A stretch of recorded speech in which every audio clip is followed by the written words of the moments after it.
Are you excited to learn about your core? I hope so, because that is what this video is going to show you. We're going to work on hip folds, or if you've done a lot of Pilates, you might think of this as lifting a leg to tabletop. And in this exercise, you are using your core as an anti-motion muscle, meaning often when we use the core, we think about crunching or rotating us, but your core can also be used to keep you stable, which is very important if you have any back issues or you feel unstable through your lower abdominals, your pelvic floor, your core. So first we're going to try a little bit of a test. So you're going to lie on your back and you're just going to try to put your hands on your hip bones or on your ribs. You can do one with your hands on your hip bones and one on your ribs. And just see what happens when you lift a leg and just one side and then the other.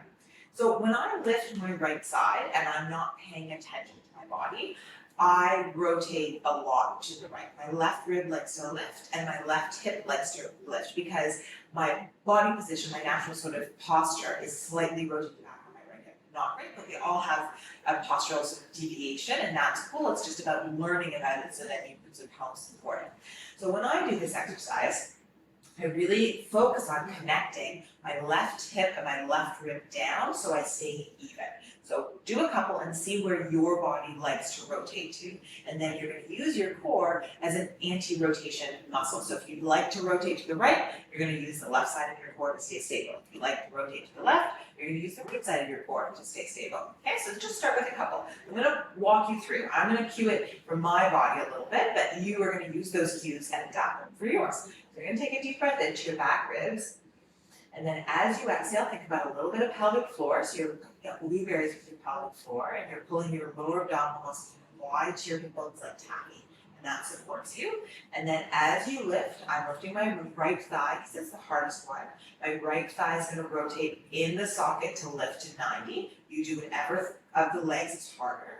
And then I take another deep breath in, into my back ribs, and I engage that lower abdominals, pelvic floor, and I slowly lower the right, staying weighted through that left side. And again, if your harder side is the left, you stay weighted through the right.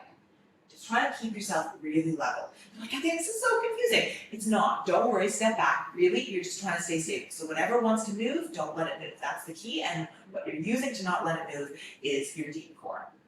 Okay, once that gets easy, the next level would be, so again, I'm going to weight myself through the side that wants to pop, and I lift up. I call this a 1 3/4 hip fold. So you come up, then you come back, about 80% down, and then you come all the way up, and then you come all the way back down. Okay, once you've mastered that, you could do a double hip fold. So take a deep breath in, exhale, that next one, then lower 1, and then lower 2.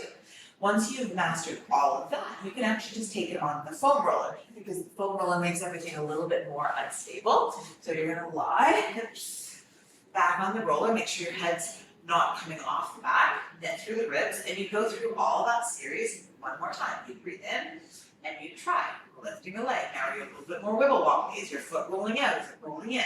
Trying to use your muscles to keep yourself nice and stable as your thigh bone rolls in your hip socket. Once that's easy, you can do 1, 80% down, up, and then down. Once that's easy, double. Okay, watch a couple things. Watch your neck. As it gets harder, your neck's going to want to lift like this. Watch that you're not rounded forward, and watch that your lower back is not rounding and arching. You get that neutral. Hold that neutral as your thigh bone moves in your hip socket. Mostly, just have fun learning about your body because we all have these little quirks and it's all about learning about them and then intentionally working to stay stable and support the body that we have. Enjoy.